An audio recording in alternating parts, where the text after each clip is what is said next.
आज समान नागरिक संहिता पर चर्चा हो रही है। पलवल जिला के विभिन्न संगठनों के बहुजन समाज के लोग यहाँ पर इकट्ठा हैं। ये जो वर्तमान सरकार है ये बात करती है सबको समान नागरिक बनाने की, लेकिन मैं इस सरकार से पूछना चाहता हूँ कि कुंभ का मेला लगता है, इनमें एक शाही स्नान होता है। जैसा आप सभी को मालूम है, पहले इस देश में पंडों का राज था और जो ये कुंभ के मेले हैं, एक 12 साल में कुंभ का मेला आता है, एक 7 साल में आता है, एक 3 साल में आता है। तो 12 साल वाला जो कुंभ का मेला है वो राज्यसभा है के बराबर है, 7 साल में जो मेला आता है वो लोकसभा के बराबर है और 3 साल में जो मेला आता है वो विधानसभा के बराबर है। पहले जो पंडों के अखाड़े थे वहाँ वो सब इकट्ठे होते थे कुंभ के मेले पर और वहाँ कानून बनाए जाते थे। तो शाही शब्द जो लोकतंत्र में है ही नहीं, तो ये जो कुंभ का मेला लगता है इसमें शाही स्नान क्यों लगाया जाता है? और भारत सरकार लाखों करोड़ों रुपया कुंभ के मेले पर खर्च करती है। जब धार्मिक मुद्दों पर सरकार को खर्चा करने का अधिकार नहीं है, कोई मंदिर बनाने का अधिकार नहीं है, कोई मस्जिद बनाने का अधिकार नहीं है, कोई गुरुद्वारा बनाने का अधिकार नहीं है, तो ये राम का जो मंदिर है ये सरकार से जो लोग हैं कर्मचारी उनके पैसा काटकर खर्च किया गया और ट्रस्ट के नाम पर लोगों से पैसा वसूल किया गया।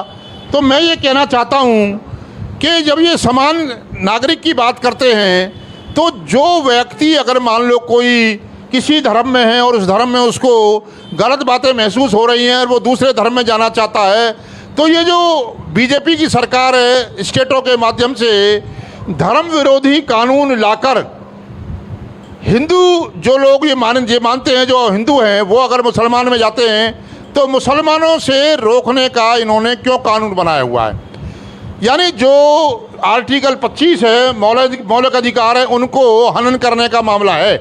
तो मैं ये कहना चाहता हूँ कि ये जो षड्यंत्र, ये नाटक, ये नौटंकी जो भाजपा सरकार कर रही है आरएसएस के इशारे पर, इसको बंद किया जाए और हम इसके विरोध करते हैं। मैं राष्ट्रीय अत्याचार निवारण बल हरियाणा प्रदेश की तरफ से इस यूसीसी का जो मुद्दा है, ये जो कानून बनाने की जो षड्यंत्र हो रहा है, इसका मैं विरोध करता हूँ।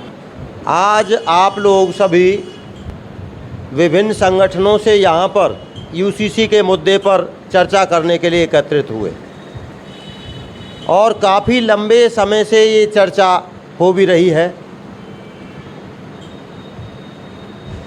ये बहुत से मुद्दे आपके बीच में आए और उन मुद्दों को देखते हुए ये निष्कर्ष निकालने में दिक्कत आई कि ये यूसीसी है क्या बवाल, यूसीसी सरकार क्यों लाना चाहती है।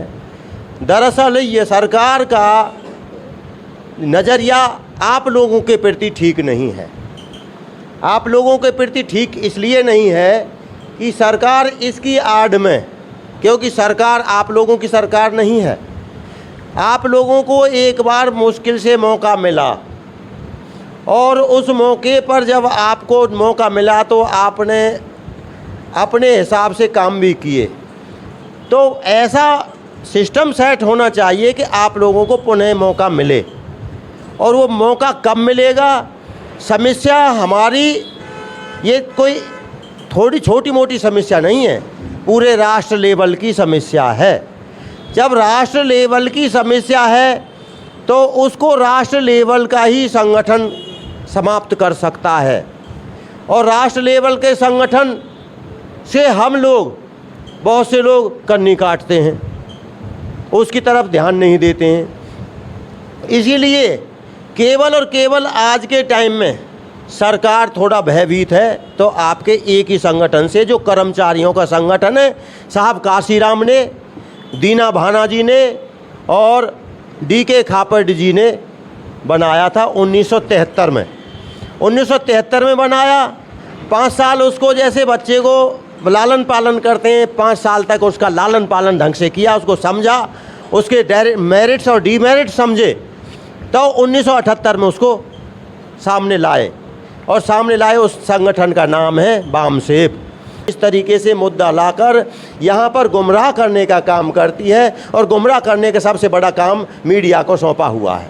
और मीडिया जैसा सरकार चाहती है वैसा मीडिया उनका गुणगान करती है। तो यूसीसी मेरे नज़रों में जो आज सरकार लाई है वो बिल्कुल बहुत ही आप लोगों के हक और अधिकारों का हनन करने का मामले के सिवा और कुछ नहीं है।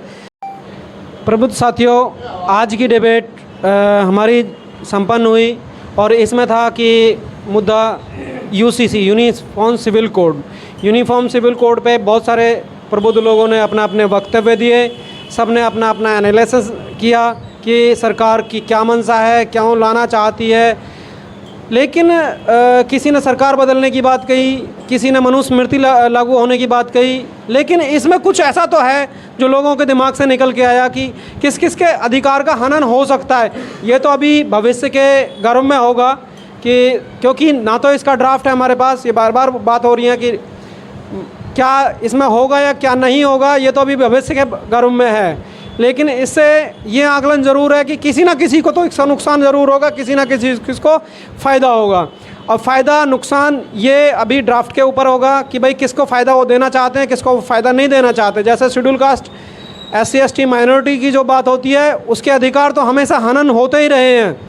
जब तक वो अपना अधिकार अपनी आवाज़ बुलंद नहीं करेगा तब तक उसका अधिकार का हनन होगा ही होगा। लेकिन मैं यहाँ एक बात कहूँगा कि बाबा साहब यूनिफॉर्म सिविल कोड के बारे में क्या कहना चाहते हैं। साथियों, आप सभी घर जाके बाबा साहब का वॉल्यूम 21 नंबर उठा के पढ़ना आप, और उसमें बाबा साहब ने स्पेशल लिखा है, मतलब स्पेशल बोल के गए हैं उस वॉल्यूम को में कि मैं सिविल कोड को, यूनिफॉर्म सिविल कोड को इतनी ऊंचाई पे देखना चाहता हूँ। जो उनका संकल्प है, जो उनका सोचना, जो उनका नज़रिया है, वो ये सोचना चाहते हैं कि यूनिफॉर्म सिविल कोड के मामले में लोग इतने सभ्य हो जाएं कि वो एक दूसरे को गाली भी ना दे सकें। साथियों, ये बहुत बड़ी बात है और मैं सभी से दरख्वास्त करूँगा कि आप उस पेज को ना जाके पढ़ना। वॉल्यूम 21 पेज नंबर शायद वो 36 है, 36। मैं मतलब दोबारा आपको लिख दूंगा, हाँ मैं व्हाट्सएप पे लिख दूंगा। तो साथियों, बाबा साहब कितनी गहरी बात कहते हैं कि यूनिफॉर्म सिविल कोड में हर इंसान बराबर हो, हर इंसान को बराबर का दर्जा हो, हर इंसान इतना प्रबुद्ध हो जाए कि वो एक दूसरे को गाली भी ना दे सके। यही एक मैसेज था जो यूनिफॉर्म सिविल कोड से मैं बाबा साहब को कोट करके, और ये बात समझ पा रहा हूँ कि बाबा साहब कहाँ देखना चाहते थे यूनिफॉर्म सिविल कोड को। आपने मुझे आज मौका दिया और आप सभी लोगों ने मेरे को सुना। बहुत बहुत धन्यवाद साथियों, बहुत बहुत साधुवाद। धन्यवाद साथियों। मैं इसके ना तो विपक्ष में हूँ ना पक्ष में हूँ अभी, क्योंकि ना तो इसका कोई ड्राफ्ट है, और जब तक किसी भी चीज़ का कोई ड्राफ्ट नहीं होगा आप उसका विरोध भी नहीं कर सकते, क्योंकि ये अभी भविष्य के गर्भ में है। जब जब इसका ड्राफ्ट होगा हम देखेंगे क्या होगा। हमारे अंदर प्रबुद्ध बुद्धि है, हम इसको सोचने की शक्ति है हमारी। हम इसको कॉन्स्टिट्यूशनल देखेंगे या अनकॉन्स्टिट्यूशनल देखेंगे, ये उस टाइम का आकलन होगा वकील साहब हमारा। Thank you. साथियों, आज विभिन्न संगठनों के लोग यहाँ पर मौजूद हुए और यूसीसी को लेकर चर्चा हुई, जिसमें हमारे मुद्दे थे कि यूसीसी है क्या, सरकार इसे लागू क्यों करना चाहती है और इसकी ज़रूरत क्यों पड़ी है। तो इसमें सभी लोगों ने अपनी अपनी व्यक्तिगत राय दी, उनकी पर्सनल राय आई, और कुछ लोग इसके खिलाफ नज़र आए तो कुछ लोग इसके समर्थन में नज़र आए। वो आप सब वीडियो के माध्यम से देखेंगे। आप सभी लोग जागो और जगाओ चैनल से जुड़े रहें, इसको लाइक करें, सब्सक्राइब करें और शेयर करें।